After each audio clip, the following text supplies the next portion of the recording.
Hello दोस्तों, सर्दियों की एक ऐसी रेसिपी लेकर आई हूँ मैं जिसे आप ऑलराउंडर भी कह सकते हैं, क्योंकि एक लड्डू खाना है या फिर 2 चम्मच और दिन भर आप फिट रहेंगे। इसे खाने के बाद ना तो आपके हड्डियों में दर्द होगा, ना ही कमर में दर्द होगा, ना ही सर में दर्द होगा और आँख की रोशनी तो तेज़ हो जाएगी। खासतौर से जो मोबाइल पे काम करते हैं या फिर लैपटॉप पे काम करते हैं, ऑफिशियल वर्क के लिए है, घरेलू औरतों के लिए भी ये सब रेसिपी है, बच्चों के लिए है, बूढ़ों के लिए है, मतलब सबके लिए है। इसे बनाना भी बहुत आसान है, सिर्फ एक दिन मेहनत करना तो पड़ेगा ही। एक दिन बनाइए और इसे स्टोर करके रख दीजिए और महीनों भर इसे खाइए। ये 1 से 1.5 महीने आसानी से चल जाता है। तो करना क्या है, बस 1 चम्मच घी को गर्म करना है, जिसमें हम मखाना डालकर भून लेंगे और मखाना भी हमें क्रंची होने तक भूनना है, मतलब 2 से 3 मिनट। 2 से 3 मिनट के बाद देखिए मखाने मेरे भुन गए हैं, क्योंकि इसमें कुरकुरापन आ जाएगा। इसके बाद फिर हमें डालना है खाने वाले चम्मच से 1 भरकर चम्मच घी। यहाँ हम रिफाइंड ऑयल या फिर तेल का इस्तेमाल बिल्कुल भी नहीं करना है। तो घी हमारा जब गल जाए यानी कि मेल्ट हो जाए, तब देखिए अब यहाँ पर हम डालेंगे गोंद। ये मार्केट में आसानी से मिल जाता है। यहाँ पर मैंने एक छोटी कटोरी से 1 कटोरी गोंद लिया है। आधा गोंद में इसमें डाल रही हूँ और फ्लेम एकदम स्लो रखेंगे। एकदम स्लो फ्लेम पर गोंद को हम भूनेंगे और ये नली की तरह फूलना शुरू हो जाएगा। ये देखिए हल्का हल्का फूलना शुरू हो गया है। इसमें आयरन और कैल्शियम भी होता है। ये इसे खाने के बाद ना लड्डू के अंदर ना आपको दरदरापन मिलेगा, जो बहुत ही टेस्टी लगता है। इस पीसने के बाद एकदम साबूदाना के दाने की तरह हो जाएगा, मतलब दरदरा एकदम। तो गोंद को मैंने भून लिया है आधा, और आधे गोंद को अब मैं फिर से भूनने जा रही हूँ। ये देखिए कच्चे गोंद को मैंने आधा और डाल दिया और स्लो फ्लेम पर ही बचे हुए गोंद को भी मैं भून ले रही हूँ। ये देखिए फूलना स्टार्ट हो गया है। 2 से 3 मिनट लगे हैं, हमारा गोंद भी अच्छे से फूल गया और हो चुका है। इसको भी मैं बाहर निकाल दे रही हूँ। देखिए गोंद फ्राई होकर निकल चुका है घी से। अब घी में डालेंगे हम किशमिश। यहाँ छोटी कटोरी से मैंने 1 कटोरी किशमिश लिया है। स्लो फ्लेम पर सारे मटेरियल को हमें भूनना है, हाई फ्लेम बिल्कुल ना करें। अब जब हम किशमिश को भूनेंगे ना, तो ये गोल गोल होने लगेगा गेंद की तरह। ये देखिए हल्का हल्का फूलना शुरू हो गया हमारा किशमिश। जब सारी किशमिश अच्छी तरह से फूल जाए यानी कि अच्छी तरह से भून जाए, तब इसे हमें निकालना है। ये देखिए किशमिश के दाने गोल गोल तैयार हो चुके हैं। तो अब इनको हम बाहर निकालते हैं। तो किशमिश को भी मैंने निकाल दिया एक प्लेट में।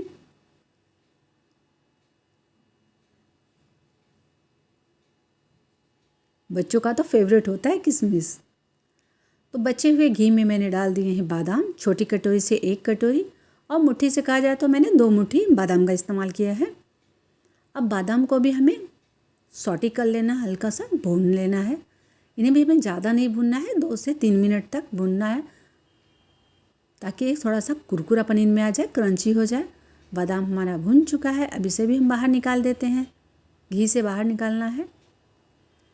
ये देखिए बादाम भून चुका। अब बचे हुए घी में हमें डालना है काजू। तो छोटी कटोरी से मैंने 1 कटोरी लिया है।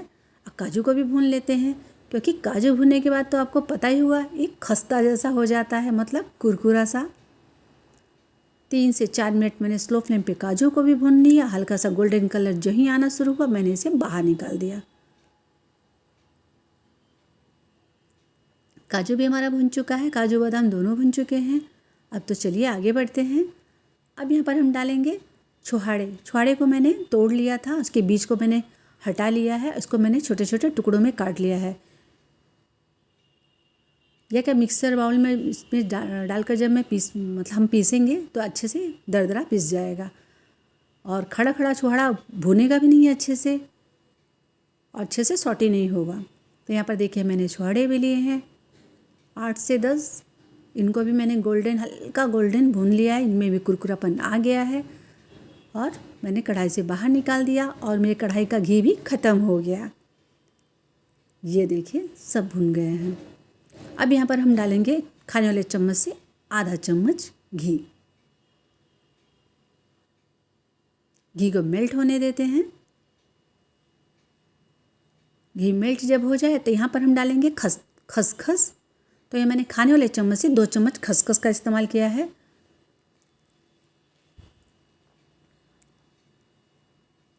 खसखस को भी भून लेते हैं 2 से 3 मिनट तक।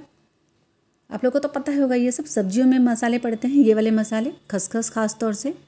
अब यहाँ पर हम डालेंगे तरबूज के बीज। मैंने खाने वाले चम्मच से 3 चम्मच लिया है। फ्लेम में एकदम स्लो रखना है। अब इनको सिर्फ 2 मिनट भून लेना है, बस ज़्यादा नहीं भूनना है इनको, खसखस और तरबूज के बीज। अब यहाँ पर कद्दूकस किया हुआ नारियल लेंगे 1 कटोरी, नारियल का बुरादा, इसको इसमें डाल देते हैं। नारियल को भी 2 से 3 मिनट तक भून लेते हैं इनके साथ, क्योंकि नारियल में तो ऑलरेडी पहले से ही तेल होता है। अब यहाँ लेंगे हम सौंठ, यानी कि अदरक का, सूखा हुआ अदरक का पाउडर। तो यहाँ मैंने खाने वाले चम्मच से 4 चम्मच लिया है। यहाँ डालेंगे 1 चम्मच हल्दी। ये हल्दी बीमारियों से लड़ने के लिए तैयार रहता है, आप लोगों को तो पता ही होगा। इस हल्दी भी डाल दिया, सौंठ भी डाल दिया, नारियल और तरबूज के बीज और खसखस, इनको भी हमें 2 से 3 मिनट तक भून लेना है। टोटल मैंने 4-5 मिनट स्लो फ्लेम पर भून लिया है। ये देखिए भूनकर तैयार हो गया। कढ़ाई को मैंने साफ़ कर लिया। अब इसमें हम डालेंगे घी। तो खाने वाले चम्मच से मैंने 2 चम्मच घी डाल दिया है। और यहाँ देखिए मैं हर घर में मिलने वाले आटे का इस्तेमाल कर रही हूँ। जी हाँ, गेहूँ का आटा। यहाँ हम गेहूं का आटा इस्तेमाल करेंगे, ना ही तो मैदा हमें इस्तेमाल करना है और ना ही बेसन और ना ही भुने हुए चने का पाउडर। यहाँ हम गेहूं के आटे का इस्तेमाल करेंगे। इससे क्या नुकसान भी नहीं करेगा और टेस्टी भी बनेगा। मैदा क्या नुकसान करता है, बेसन भी गैस बनाता है, इसलिए गेहूं के आटे का इस्तेमाल करेंगे। ये हेल्दी भी है और टेस्टी भी होगा। तो यहाँ मैंने घी डालकर भुना। मुझे घी थोड़ा कम लग रहा था, इसलिए मैंने 1 खाने वाले चम्मच से भरकर फिर 2 चम्मच इसमें घी डाल दिया। और इसे हमें तब तक स्लो फ्लेम पर आटे को भूनना है जब तक इसकी खुशबू पूरे किचन में फैलने न लगे। हल्का गोल्डन ब्राउन कलर तक भूनना है। अभी इसमें खुशबू उतनी नहीं आ रही है, हल्की हल्की आ रही बहुत। इनको भूनते हैं हल्के गोल्डन होने तक। ये देखिए हल्का गोल्डन आ चुका है। इसकी आटे की खुशबू और घी की खुशबू पूरे मेरे किचन में महकने लगी है। अब गैस को मैंने बंद कर दिया है। आटे को मैंने सारा निकाल लिया। कढ़ाई को भी मैंने साफ़ कर लिया। अब यहाँ पर डालेंगे हम पानी।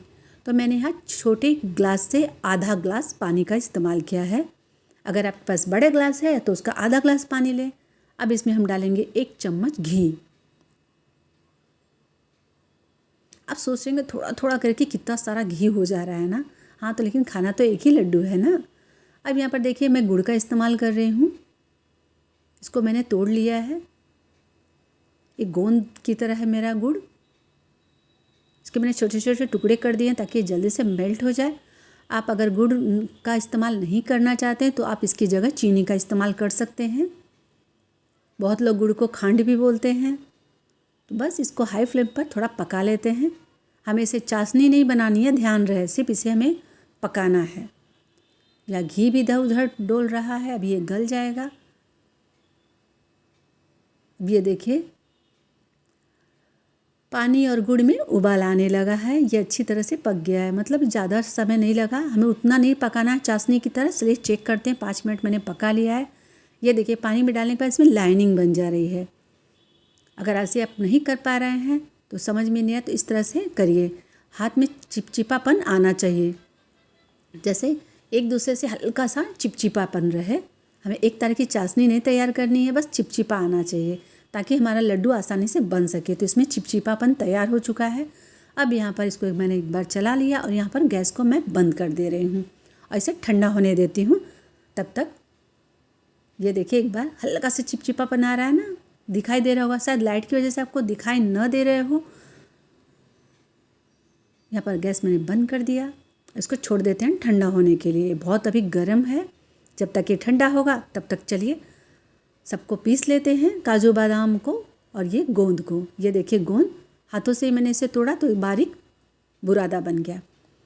तो सारे गोंद को हमें मिक्सी जार में डाल लेना है, मिक्सी बाउल में, और इसे हमें दरदरा पीस लेना है।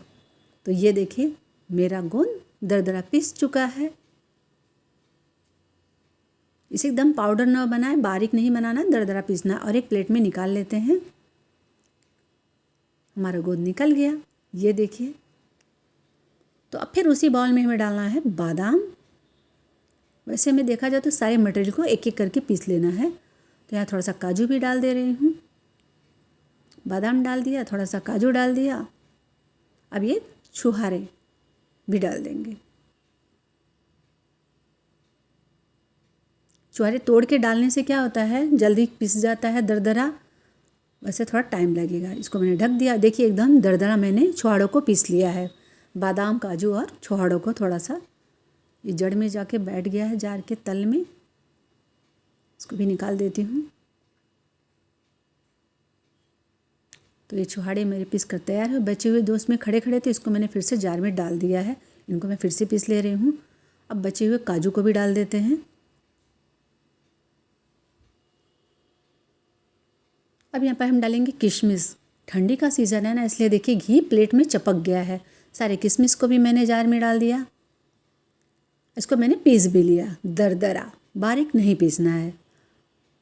तो ये देखिए हमारा किशमिश और काजू दरदरा पीस गया है। इसको भी मैं एक प्लेट में निकाल ले रही हूँ। अब फिर जार लेंगे, उसमें हम डालेंगे मखाना। कमल के बीज ही होते हैं मखाना। इनको भी मैंने दरदरा पीस लिया है। एकदम बारीक पाउडर न बनाएं, ध्यान रहे, दरदरा पीस लेना। मखाना भी पिस गया है।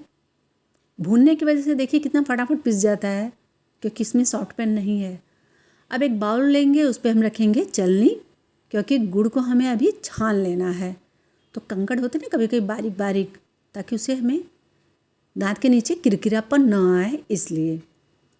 तो चलनी लगाने के बाद इसको गुड़ को हम छान लेते हैं। अभी ये गर्म, मेरा ये गुड़ अभी गर्म है।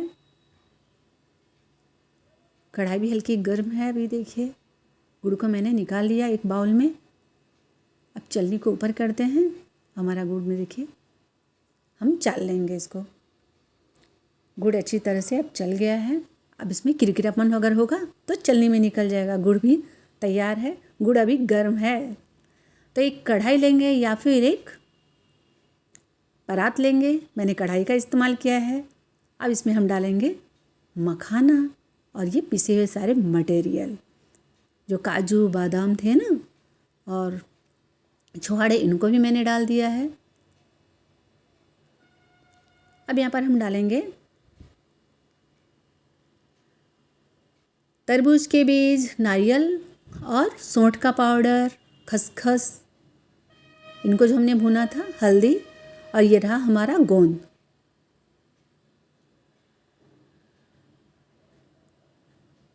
गोंद भी सारा डाल दिया। अब इन सबको हमें अच्छे से मिक्स कर लेना है। सारे मटेरियल को एक साथ मिक्स कर लेते हैं, मिला लेते हैं एक दूसरे में। दोनों हाथों से मिलाएंगे तो और अच्छे से मिक्स हो जाएगा। इस तरह से देखिए, ताकि हर मटेरियल एक दूसरे में अच्छे से मिक्स हो जाए। और ये सारे अच्छे से मिक्स हो चुके हैं। तो अब यहाँ पर हम डालेंगे आटा, जो हमने भून कर रखा था ना, 1 कटोरी आटा। ये आटा मेरा तकरीबन 300 ग्राम है, 300-350 ग्राम है। मैंने बड़े कटोरी से आटा इस्तेमाल किया है, आटे का।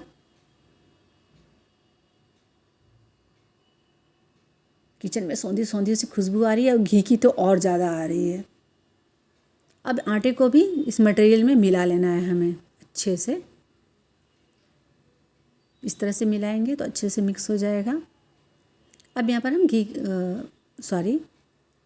गुड़ का इस्तेमाल करेंगे। तो यहाँ मैं गुड़ पूरा नहीं डाल रही हूँ, पहले मैं आधा गुड़ डाल रही हूँ। गुड़ हल्का गर्म है, तभी इसमें मिक्स करें। इसको अच्छे से मिक्स कर लेती हूँ।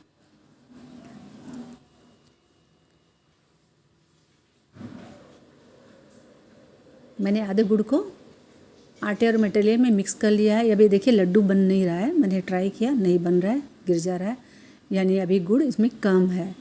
तो यहाँ पर मैं पूरा गुड़ डाल दे रही हूँ। अब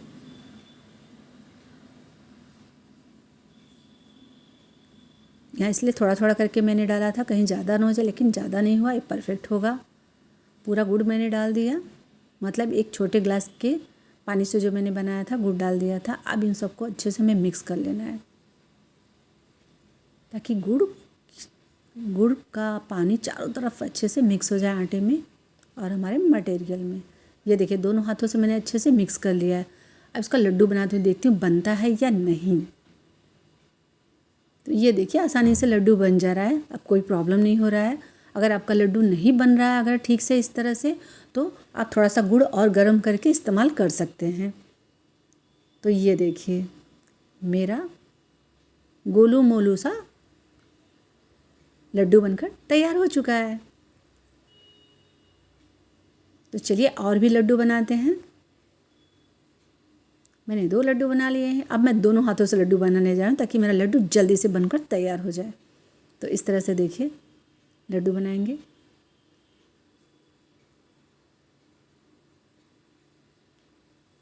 मैं दोनों हाथों से लड्डू बना रही हूँ ताकि एक साथ 2 लड्डू तैयार हों।